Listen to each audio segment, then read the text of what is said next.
Nais pa imbestigahan ni Caloocan 2nd District Representative Edgar Irice sa Senado ang palitan ng text messages umano ni Pangulong Bongbong Marcos at ni dating Undersecretary Adrian Bersamin kaugnay sa mga kickback umano sa flood control projects.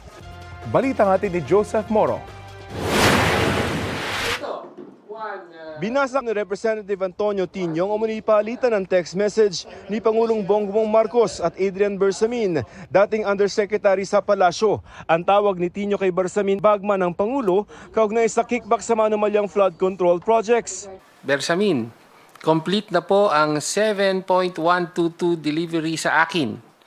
Tapusin ko po computation today. That was March 24, from July 10, 2025. Ito nga yung nagpapaabot si Bersamin na meron pong cash delivery. Dadalhin natin sa 2 billion, dadalhin sa Nara residence. Okay?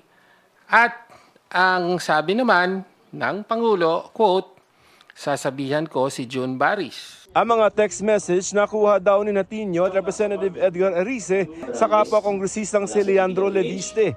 Bukod sa umano'y 2 bilyong pisong ipinaalam ni Bersamin sa Pangulo na na-deliver na, may ledger din daw ng mga pumapasok na pera si Bersamin noong 1 taon at panahon ng kampanya ng grupong alyansa ng Pangulo. Si Irice hinimok ngayon ng Senate Blue Ribbon Committee na imbestigahan ang umano'y palitan ng text messages. Did you believe that it was the president's number? Well, siguro dapat imbestigahan kasi yung details medyo talagang mahirap It's so detailed na meron ding mga conversations that hindi naman tungkol sa sa pera. Yung iba para tungkol sa mga national issues. Pwede ba yung tayuan nyo na parang as a presidente talaga yung kausap or hindi? Ay, syempre hindi. It would take syempre investigation. Pero ang ipinagtataka raw ni Irice, Nakikita naman natin after naming si Senator Lacson, after naming the Bersamins, hindi niya pinatawag sa Blue Ribbon. Why?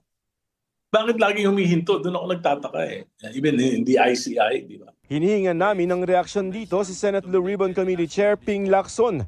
Dagdag ni Irice, sayang nga daw at naibasura ng impeachment complaint laban sa Pangulo sa Kamara. Pero bakit ngayon lamang ito inilulutang? Tinanong ko rin yan kay Congressman Libiste, bakit ngayon nyo lang binigay kung kailan halos huli na? Sabi niya kasi nag-aalanganin kasi sila noon.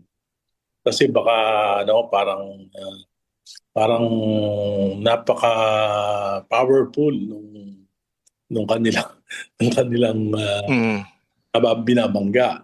In fact, they tried to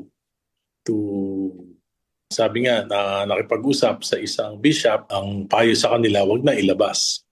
Sinubukan namin kunan ng pahayag si Leviste pero itinuro niya ang kanyang Facebook post na laman ang mga naging pahayag ni Irice at ACT Party List Representative Antonio Tino.